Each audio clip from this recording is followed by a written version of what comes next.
I think the issue of Africa's development pathway and utilizing a model that essentially adapts itself to Africa's structural conditions is something that African countries, and in particular now with the African Continental Free Trade Agreement deepening and ratified, it has to define that according to what Africa's structural economic conditions are.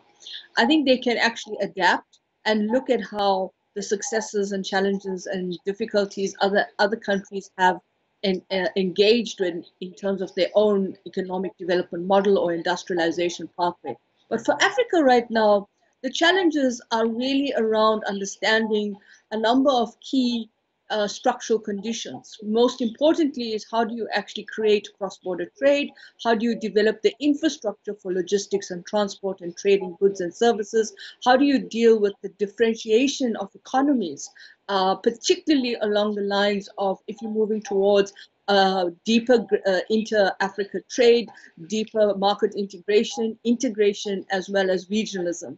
And I think the relationship that African countries have with China is they appreciate the kind of model that China has.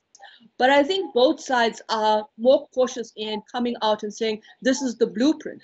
And this is perhaps why the Washington consensus and the kind of economic models that have been the gatekeepers of the global economic system for the longest time ever have actually now reached a point where we saw in the US the Biden administration talking about a post-Washington consensus. Trade is a very interesting space right now in terms of the kind of competition we're seeing with regard to the infrastructure, competition between Africa's partners in the global north, as well as emerging actors from the global south, and in fact, China. And these kinds of competition around investment, trade, infrastructure, and so forth, as well as investment in global continental public goods, is part of this kind of deepening geopolitical rivalry and competition we're seeing. So I think the pathway for Africa right now is to understand how the resources that play a critical role in Africa's economic development trajectory